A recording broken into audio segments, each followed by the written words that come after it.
Hello, English 116. I want you to think about the difference between going out to recess and just running around, just going out on the playground with everyone else from your class and just running around, and playing a team sport, right? If you go out on the field and you just run around, that can be a really exciting, pleasurable experience. If you learn to play baseball, or if you learn to play football, or if you learn to play basketball, as you learn those rules, you develop different skills, right? If you're getting really good at basketball, then you're going to spend a lot of time shooting hoops, and you're going to learn how far to stand from the basket, exactly how much force to use depending on where you are in relationship to the basket, how to work with the other teammates, how to work against your opponents. And that kind of learning is very satisfying. Becoming good at basketball can be a very satisfying experience, and many, many, many people like to watch basketball on television. Very few people will watch children run around at recess, right? If you turn on your TV, you're much more likely to find a basketball game than you are to find just people be like, wee! And I want to compare this to poetry, because a lot of us are taught poetry as, particularly in K through 12, as you have a lot of emotions, you write those emotions out on the page, and that's a poem. And that can be a poem. It's like being at recess. Whee! Like you're just running around, you're having fun, it feels good, you're with your friends, and that can be a really satisfying experience. But writing a sestina is like learning to play basketball. It's learning where the player can be on the field. It's learning how to shoot the basket. It's learning what counts as a foul and what counts as blocking. If you could play basketball by just picking up the ball and running down the field or the court, that wouldn't be fun to watch in the same way that if you're writing a sestina, but you're not following the pattern, it's not satisfying. That in the same way that people learn the rules of basketball and then enjoy watching basketball games because they know the rules, as you work on your sestina and as you read each other's sestinas, you'll recognize the difficulty, and the rules, becomes part of what's satisfying about it. The best basketball players make playing basketball look completely effortless, right? And that's the result of hours and hours of practice. When they make that 3-point shot, that's because, it's not because they're natural basketball players. I mean, maybe they were, but maybe they were better at it when they started than some of their friends. But it's because they practiced. It's because they put in the work. And when you do the work, it hides the work. When you do that work of practice, it hides the work and it makes it look effortless when you get to the end result. And the sestina is exactly the same way. That right now, you're like someone who's dribbling a basketball for the first time, and you're like, oh, this is a little weird. I can't just pick it up and take it to the hoop. I mean, if I'm just supposed to put it in the hoop, I can just pick up the ball, right? And take it over and just put it in? No, I can't do that. Right, so when you're learning the sestina, you're like, oh, I have to use 6 end words that I can also call telutons, and they have to repeat in this very specific pattern. And then in the last stanza, they come faster. Okay.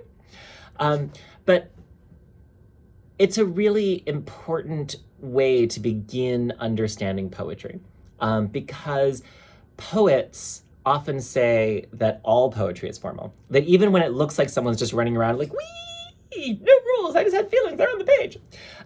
Actually, when you read a poem that looks like that, they're hiding the effort. That they learned to write sestinas, they learned to write sonnets, they learned about line endings, they learned about rhythm, they learned about stanza breaks. That all of these things that we sort of call craft are things you learn when you're becoming a poet. And so the sestina I think is a really satisfying form once you understand it. If you didn't know that basketball existed, and the only game that you knew existed with a ball were baseball, and you went to a basketball game and you were expecting a baseball game, you might be like, they're doing this wrong. That ball is much too big to hit with a bat. That ball is much too bouncy. I don't know what they're doing. And so as you encounter poetic form, and this is, kind of a first poetic form, in the same way that you would learn the rules of lots of different sports, and rugby might look like football but is a little bit different, or golf baseball might look like cricket but is a little bit different. As you learn the rules, you'll have a different experience of poetry.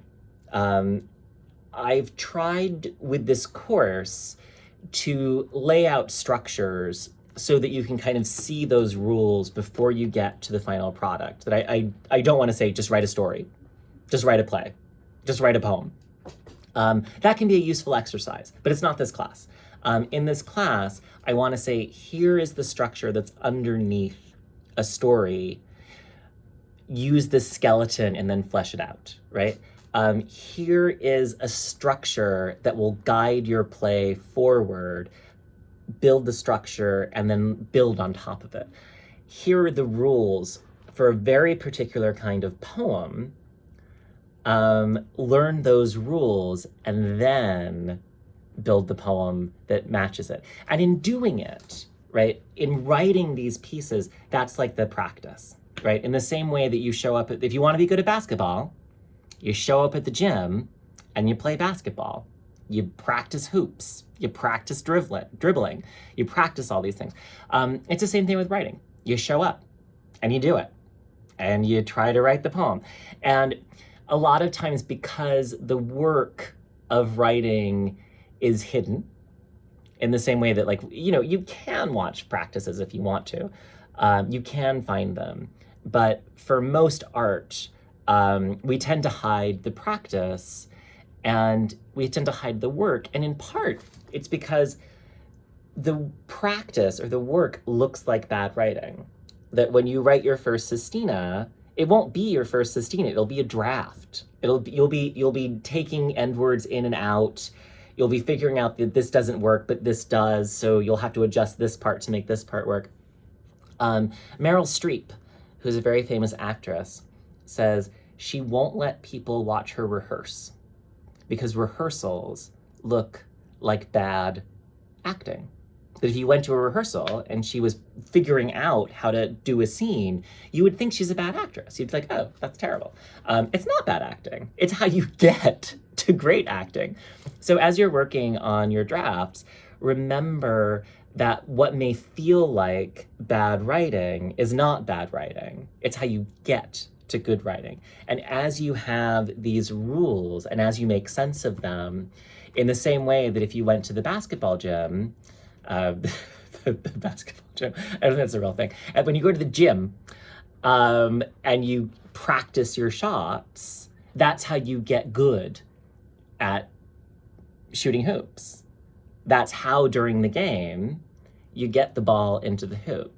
By doing the practice, that's how you get to the good poem.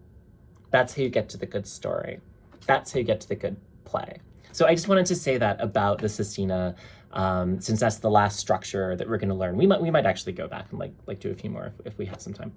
But I just kind of wanted to give you a little bit of thought about why we're looking at sestinas. It is hard to learn, but learning those rules is exactly what makes the final product satisfying. Okay, I'll see you on Tuesday.